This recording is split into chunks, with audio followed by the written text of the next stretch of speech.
Hello students, आप लोगों का मेरे यूट्यूब चैनल ज्ञान ज्योति क्लासेस में बहुत बहुत स्वागत है।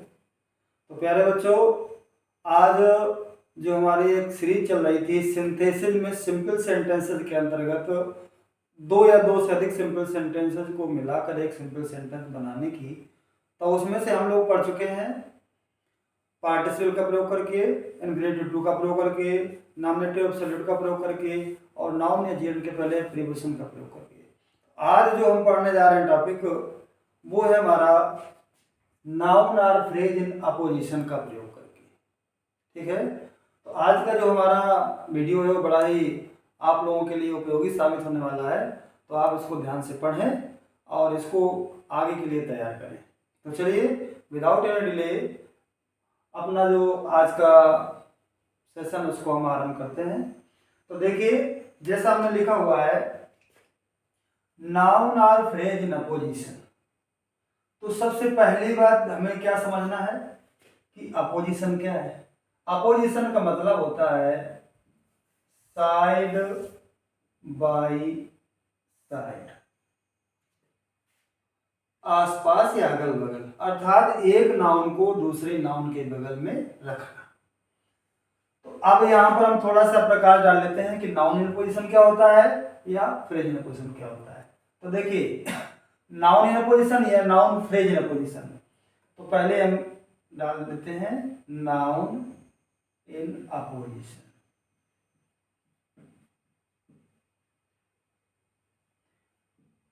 अब नाउन इन अपोजिशन क्या होता है? अपोजिशन तो हमने बता दिया साइड बाय साइड, है ना, कि मतलब जो है एक नाउन को दूसरे नाउन के बगल में रखना। तो इसको परिभाषित कर लें तो और अच्छे से समझाया जाएगा। जब कोई नाउन किसी नाउन के बाद आकर के उसका वर्णन करता है, जब कोई नाउन किसी नाउन के बाद आकर के उसका वर्णन करता है और दोनों से एक ही व्यक्ति या वस्तु प्रकट होता है, तो जो वर्णन करने वाली नाउन है उसे पहली नाउन के बगल में या साइड में रखा जाता है, और यही क्रिया हमारी क्या कहलाती है? अपोजिशन। ठीक है, अब ये हमने क्या पढ़ा? नाउन अपोजिशन कि मतलब जब कोई नाउन किसी नाउन के बाद आ करके उसका वर्णन करती है, तो वर्णन करने वाले नाउन को पहले वाले नाउन के बगल में रखना ही नाउन इन अपोजिशन कहलाता है। अब नाउन इन अपोजिशन हो गया, अब फिर आता है नाउन फ्रेज। तो भाई फ्रेज क्या होता है? वाक्यांश, वाक्यांश। तो इसमें कोई फाइनाइट तो नहीं होती है कि नहीं? शब्दों केवल एक ऐसा समूह होता है जो अपना पूर्ण अर्थ व्यक्त करता है लेकिन पूरा भाव व्यक्त नहीं करता है, इसमें कोई फाइनाइट नहीं होती है। तो भाई जब जो है नाउन के साथ अन्य कई शब्द जुड़ करके आते हैं तो वो कहलाता है नाउन फ्रेज इन अपोजिशन। तो नाउन इन अपोजिशन और नाउन फ्रेज इन अपोजिशन में शायद आप लोगों को अंतर समझ में आ गया होगा कि जब नाउन जो है उसमें एक वर्ड है, ठीक है ना, तो वो क्या होगा? Noun in opposition. भाई ये हमने सपोज दैट हमने ऐसे रखा, एग्जांपल से देख लेते हैं। Lata my friend is very intelligent. Lata मेरी जो सहेली है इज वेरी इंटेलिजेंट, बहुत होशियार है। तो देखिए, माय फ्रेंड कौन? लता, लता कौन? My friend. तो ये जो हमारा है ना, अब इसमें एक शब्द आएगा तो वो क्या होगा? नाउन, नाउन इन अपोजिशन हो गया। और जब एक से अधिक शब्द आएंगे तो हो जाएगा फ्रेज इन अपोजिशन। तो जैसे ये नाउन है ना ये, अब इसके बगल में दूसरा जो आया फ्रेज वो हो गया नाउन फ्रेज, और दोनों से एक ही व्यक्ति वस्तु प्रकट हो रहा है। तो ये जो बाद वाली नाउन है इस वाले पहले वाले नाउन के क्या हो गया? अपोजिशन में। अब बात समझ आ गई थी? अब जब इसी में एक शब्द होता है, केवल एक ही शब्द होता है ना, तो वो क्या होगा? Noun in opposition. जब एक से अधिक वर्ड है तो नाउन फ्रेज इन अपोजिशन। अब देखो दोनों एक व्यक्ति तो है। Lata is very intelligent, my friend is very intelligent. मेरा मित्र कौन? लता, लता कौन? मेरे मित्र, मेरी दोस्त, मेरी सहेली। तो दोनों से एक व्यक्ति प्रकट हो रहा है। ये स्थिति हमारी कहलाती है क्या? Noun in opposition. अब जिस नाउन को अपोजिशन में रखा जाता है अगर वो सब्जेक्ट का अपोजिशन है, अगर जिस नाउन के अपोजिशन में आ रही है, बगल में आ रही है, उसका स्थान सब्जेक्ट का है तो उसको हम दो कामा के बीच में रखेंगे। अगर उसी नाउन का स्थान ऑब्जेक्ट की जगह है तो फिर एक कामा से काम चलाना पड़ेगा। जैसे I went to Lucknow, the capital of UP. मैं लखनऊ गया, लखनऊ क्या है? उत्तर प्रदेश की राजधानी। तो उत्तर प्रदेश की राजधानी क्या? लखनऊ। तो यहाँ पर जो है, जो जिस नाउन का पोजीशन आया है वो इसका स्थान क्या है? ऑब्जेक्ट का। तो ऑब्जेक्ट के बाद जब पोजीशन आएगा तो एक कामा, और जब सब्जेक्ट का जो नाउन है और उसका पोजीशन आ रहा है तो उसको हम रखेंगे दो कामा के बीच में। अब शायद इतना आप लोगों को समझ में आ गया होगा कि अपोजिशन क्या है और जो है इसका स्थान कहाँ होता है। इतनी बात समझ आई। अब जो है आगे हम चलते हैं कि भाई अब इसका प्रयोग करके हमें दो सिंपल सेंटेंसेस को जोड़कर कैसे एक सिंपल सेंटेंस बनाना है। तो हम यहां पर डाल देते हैं हाउ टू कंबाइन, कि जोड़े कैसे भाई। ठीक है ना। इस विधि का प्रयोग करके हम दो या दो से अधिक सिंपल सेंटेंस को जोड़कर एक सिंपल सेंटेंस कैसे बनाएं, अब ये सीखने जा रहे हैं। तो इसको हम पॉइंट वाइज पढ़ लेते हैं। पहला, इस विधि से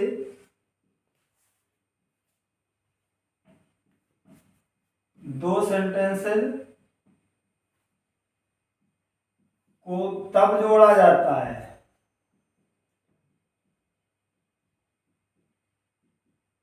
जब पहले सेंटेंस में कोई नाउन आया हो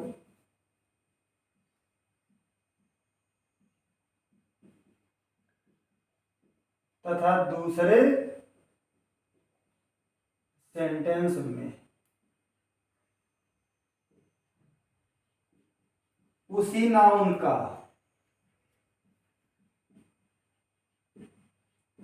अन्य शब्दों की मदद से विस्तार किया गया हो, विस्तार किया गया हो। ये हो गया पहला पॉइंट। क्या हमने रखा कि इस विधि से दो सेंटेंसेस को तब जोड़ा जाता है जब पहले सेंटेंस में कोई नाउन आया हो तथा दूसरे सेंटेंस में उसी नाउन का अन्य शब्दों की मदद से विस्तार किया गया हो, मतलब अन्य शब्दों से उसी नाउन का वर्णन किया गया हो। अब दूसरा पॉइंट,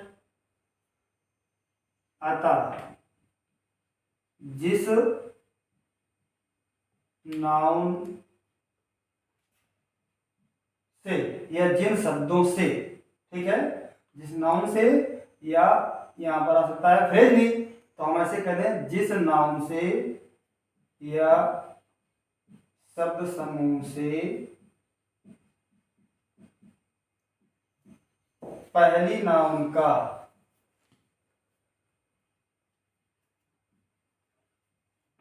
विस्तार किया गया होता है उसी को अपोजिशन के रूप में चुनते हैं।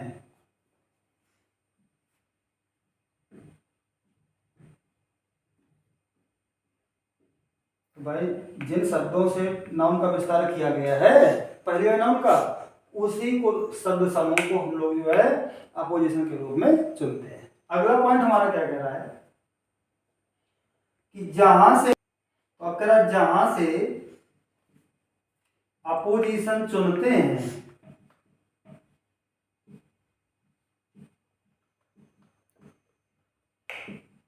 जहां से हम अपोजिशन चुने हैं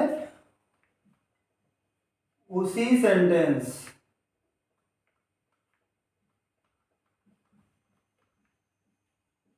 की फाइनाइट वर्ब को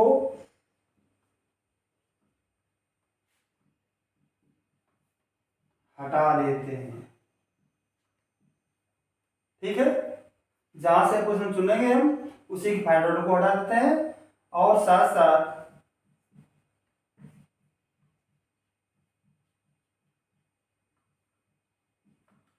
उसी का सब्जेक्ट भी हटाते हैं।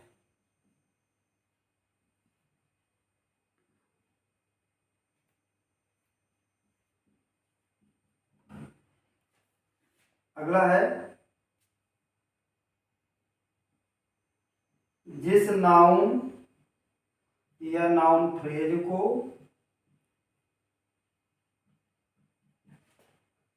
अपोजिशन में रखते हैं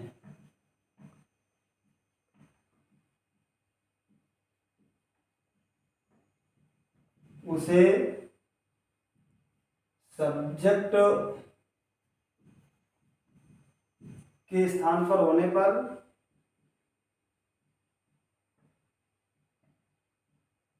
दो कामा तथा ऑब्जेक्ट के स्थान पर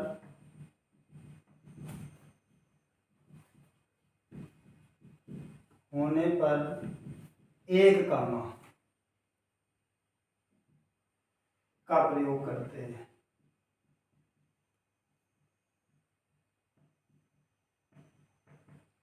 ये हमारे जो पॉइंट है जो हमको इस विधि को अप्लाई करने के लिए याद रखना होगा। तो भाई हमने क्या क्या बताया आपको। पहला पॉइंट है कि इस विधि से दो सेंटेंस को तब जोड़ा जाता है जब पहले सेंटेंस में एक सिंपल सेंटेंस में कोई नाउन आया हो और दूसरे सिंपल सेंटेंस में उसी नाउन का अन्य शब्दों की मदद से विस्तार किया गया हो या उसी नाउन का वर्णन अन्य शब्दों से किया गया हो। दूसरा आता जिस नाउन से या शब्द समूह से पहली नाउन का विस्तार किया गया होता है उसी को अपोजिशन में चुनते हैं। अब कह रहा है जहां से अपोजिशन चुनते हैं उसी सेंटेंस की फाइनल रूप को हटा देते हैं और उसी के सब्जेक्ट को भी हटा देते हैं। जिस नाउन को या जिस नाउन फ्रेज को अपोजिशन में रखा जाता है अगर वो फ्रेज जो अपोजिशन में जा रहा है जिस नाउन के अगर उस नाउन का स्थान सब्जेक्ट की जगह है तो भाई हम डबल कामा का प्रयोग करेंगे, दो कामा के बीच उसको रखेंगे। अगर जिस नाउन का अपोजिशन चुन रहे हैं उसका स्थान अगर ऑब्जेक्ट जगह है तो हम फिर सिंगल कामा का प्रयोग करेंगे। बाकी अब हम जो है वो एग्जाम्पल की मदद से और अच्छे ढंग से समझने का प्रयास करते हैं। अब हम जो है एग्जाम्पल के द्वारा और समझे अच्छे ढंग से। तो पहला एग्जाम्पल हम ले आए हमने जो इस प्रकार है, महात्मा गांधी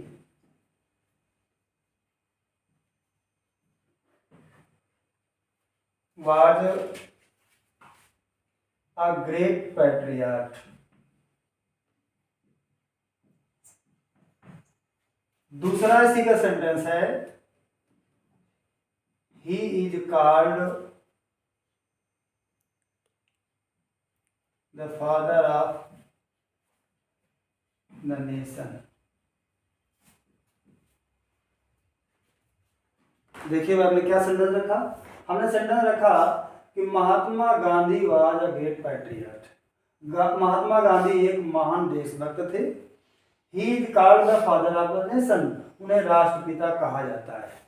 तो भाई देखिए अब हमको देखना क्या है कि हमने क्या पढ़ा कि पहले सेंटेंस में कोई नाउन आया हो, भाई एक नाउन ये है, ठीक है, और दूसरे सेंटेंस में उसी नाउन का दूसरे शब्दों की मदद से विस्तार किया गया हो। तो देखते जरा ऐसा कुछ मिल रहा है क्या। ही is called the father of nation, उन्हें राष्ट्रपिता कहता है। तो भाई राष्ट्रपिता कौन, महात्मा गांधी। महात्मा गांधी कौन, राष्ट्रपिता। तो भाई इस नाउन का दूसरे शब्दों से वर्णन किया गया है लेकिन है तो दोनों एक व्यक्ति। अच्छा इधर देखते हैं जो पहला सेंटेंस है उसमें भी उसी नाउन का दूसरे शब्दों से वर्णन किया गया है। महान देशभक्त कौन, महात्मा गांधी। महात्मा गांधी कौन, महान देशभक्त। ठीक है, तो हमें जो है करना क्या है, अब हमने यहाँ देख लिया यहाँ भी हमको क्वेश्चन मिल रहा है, यहाँ भी मिल रहा है, अर्थात इसी नाउन का यहाँ भी विस्तार मिल रहा है दूसरे शब्दों से, यहाँ भी विस्तार मिल रहा है, दोनों से एक है व्यक्ति वस्तु प्रकट हो रहा है। तो भाई हमें क्या करना है, कोई एक चुन लेना है। अब ये स्थान कहाँ है, सब्जेक्ट जगह है। जब सब्जेक्ट की जगह है तो क्या करें, दो कामा के बीच में रखें। अब हमें करना क्या चाहिए, उससे प्रयास ये करना चाहिए कि अगर दूसरे सेंटेंस में हमको अपोजिशन मिल रहा है तो पहले हमको वहां से चुनने का प्रयास करना चाहिए। हालांकि ये हम नहीं कहते हैं कि यार हम अगर पहले वाले सेंटेंस अपोजिशन मिल रहा है अगर उसको हमने रख दिया तो हमारा सेंटेंस गलत हो गया, नहीं, बिल्कुल नहीं। लेकिन इसमें क्या रहेगा कि अगर आप यहाँ से दूसरे वाले सपोजिशन चुनते हैं तो आपको आसानी ये रहेगी कि सीधे आप जो है सब्जेक्ट हटा देंगे और फाइनाइट ऑर्डर हटा देंगे। ठीक है। अब अगर आप पहले सेंटेंस लेते हैं तो एक बार आपको जहां से सपोजिशन देंगे वहां की फाइनाइट ऑर्डर को हटाना है और दूसरे का सब्जेक्ट हटाना है। ये तो ध्यान रखना है, एक बार फाइनाइट ऑर्डर हटेगी और एक बार सब्जेक्ट हटेगा। तो चलिए हम इसी से ले लेते हैं, कोई दिक्कत नहीं है। तो क्या बना ये, महात्मा गांधी हो गया। हमने एक काम प्रयोग किया था तो भाई दो के बीच में होगा काम आगे। तो महात्मा गांधी, फिर क्या है, अ great patriot.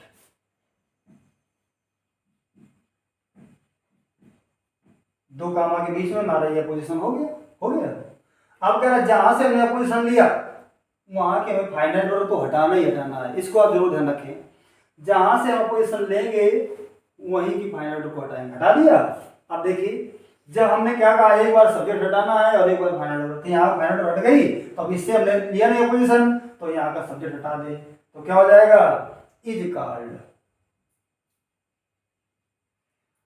The father of the nation. ठीक। दूसरा sentence, Gauri went to see the ताज। गौरी ताजमहल देखने गई। दूसरा इसी का भाग है, it is one of the 7 wonders of the world. यह संसार के 7 आश्चर्यों में से एक है, यह 7 अजूबों में से एक है। तो भाई देखते हैं कि पहले वाक्य में यहां भी नाउन आया है और यहां भी नाउन आया है। अब हमको देखना यह है कि दूसरे सेंटेंस में किस नाउन का विस्तार किया गया है, किस नाउन का दूसरे शब्दों से वर्णन किया गया है। तो भाई गौरी का किया गया है कि ताज का किया गया है, ये हमको देखना है। तो देखते हैं, इट इज है वन ऑफ में से 7 वंडर्स, 7 अजूबे ऑफ द वर्ल्ड, संसार के। तो संसार के 7 अजूबों में से कौन, ताज। ताज कौन, संसार के 7 अजूबों में से एक। तो हमें क्या मिला कि यहाँ पर हमारा जो ऑब्जेक्ट है उसका दूसरे शब्दों से वर्णन किया गया है, विस्तार किया गया है। तो फिर इसका मतलब है कि हमें ऑब्जेक्ट का पोजीशन रखना है कि नहीं। तो जब ऑब्जेक्ट रखना है तो सब्जेक्ट को जो को रख ले। अब ये क्या बनेगा, Gauri went to see the ताज। अब कह रहा है जब ऑब्जेक्ट का पोजीशन मिल रहा है तो केवल एक कामा लगाना है। ये अगर सब्जेक्ट का मिलता तो 2 कामा। तो चलिए हमने 1 कामा लगा दिया। अब क्या कह रहा है कि जहां से आप पोजीशन लेंगे उसी की फाइनाइट ऑर्डर को हटा देंगे। फाइनाइट ऑर्डर हट जाएगा तो इसका जो सब्जेक्ट है जो कि ताज का सब्स्टिट्यूट है उसको भी हमने हटा दिया। अब क्या बचा, one of the 7 wonders of the world. तो यहां पर जो इस ताज का पोजीशन आया उसमें एक वर्ड ना होकर के कितने हैं, कई वर्ड है, एक शब्द समूह है। तो ये क्या कहलाएगा, नाउन फ्रेज। कुछ और हम जो है एग्जाम्पल ले लेते हैं ताकि हमें जो ये विधि है अच्छे ढंग से और प्रयोग करना आ जाए। तो उसके लिए हमने तीसरा एग्जाम्पल और रखा और वो क्या है, I met mister Gupta, he is the principal of art college. क्या आपने लिखा, आई मेट मिस्टर गुप्ता, मैं श्रीमान गुप्ता जी से मिला। ही is the principal of art college, वो आर्ट कॉलेज के प्रधानाचार्य। तो भाई देखते हैं यहाँ पर तो नाउन आया हुआ है। चलिए नाउन आया तो इसका नाउन सॉरी प्रोनाउन आया है तो प्रोनाउन का तो हमको पोजीशन मिलना नहीं। तो अब यहाँ एक नाउन है कौन, मिस्टर गुप्ता। अब देखते हैं जरा इनका क्या दूसरे शब्दों से इन्हीं के बारे में वर्णन किया गया है। तो भाई आर्ट कॉलेज के प्रधानाचार्य कौन है, मिस्टर गुप्ता। मिस्टर गुप्ता कौन है? आर्ट कॉलेज के प्रधानाचार्य। तो दोनों एक व्यक्ति वस्तु तो है ना। तो जिस नाउन का दूसरे शब्दों से विस्तार किया गया है, दूसरे शब्दों से उसका जिक्र वर्णन किया गया है, तो जिस शब्द समूह से या जिस नाउन से पहले वाले नाउन का विस्तार किया गया होता है, वर्णन किया गया होता है, उसको हम उस नाउन के बगल में रख देते हैं। यही कहलाता है हमारा नाउन इन अपोजिशन। तो कैसे करेंगे? I met mister Gupta. अब काम लगा दीजिए। अब जो जिस नाउन का अपोजिशन रखने जा रहे हैं वो हमारा जो है नाउन कहाँ है? ऑब्जेक्ट की जगह पर। एक काम लगाना है। सब्जेक्ट क्या होता है, क्या लगाते हैं? दो काम। अब जहां से अपोजिशन चुनना है उसकी फाइनल ऑर्डर को हटा दिया और उसका सब्जेक्ट भी हटा दिया। जब दूसरे सेंटेंस में हमको जो है अपोजिशन मिलता है तो सब्जेक्ट और फाइनल ऑर्डर दोनों को हटाना है। अगर पहले वाले से मिलता है तो जहां से हम जो है अपोजिशन को उठाएंगे वहां तो हमको फाइनल ऑर्डर हटानी है और दूसरे सेंटेंस में सब्जेक्ट हटा देंगे। तो चलिए करते हैं। क्या बचा? The principal of art college. एक और सेंटेंस देते हैं। Shakespeare wrote Julius scissor.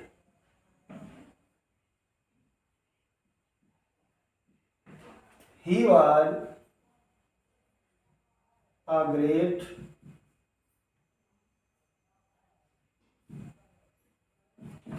dramatist।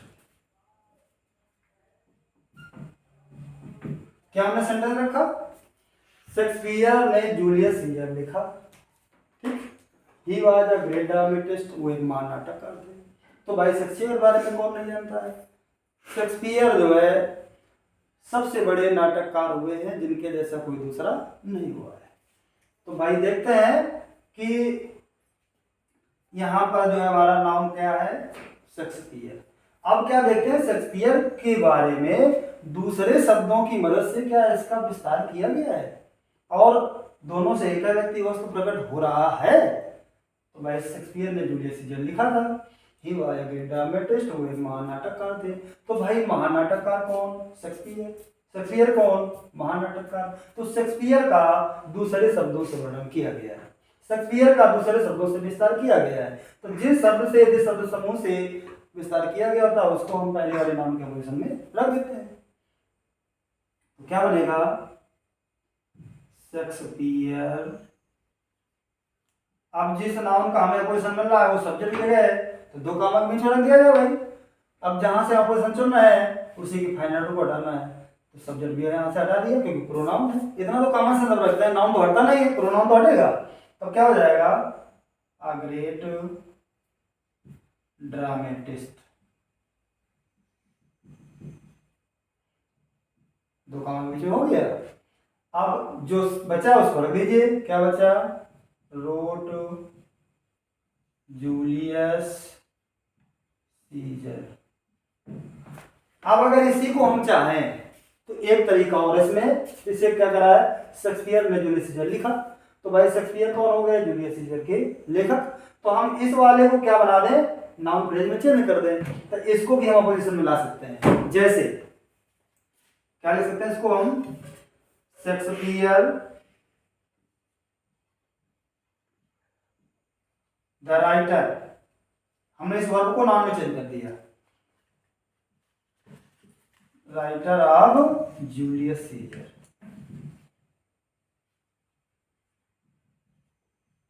ठीक है। अब जो है हमने इस वाले जो है नाउन को, सॉरी इस वाले वर्ब को नाउन में चेंज कर दिया। तो अब इधर जो बचा उसको हटा दीजिए। क्या? सब्जेक्ट हटा दिया। Was a great dramatist. तो प्यारे बच्चों ये था हमारा आज बाय यूजिंग नाउन और फ्रेज इन अपोजिशन, है ना, कि नाउन या फ्रेज इन अपोजिशन का प्रयोग करके दो या दो से अधिक सिंपल सेंटेंसेस को जोड़कर एक सिंपल सेंटेंस बनाना। तो आशा है कि आज का जो वीडियो है आप लोगों को पसंद आया होगा, अच्छा लगा होगा। और यदि अच्छा लगा हो तो कृपया इस चैनल को लाइक और सब्सक्राइब करना ना भूलें, साथ ही अपने दोस्तों को शेयर करना ना भूलें ताकि वो भी आपके साथ साथ इसको पढ़ें। तो thanks for watching this video.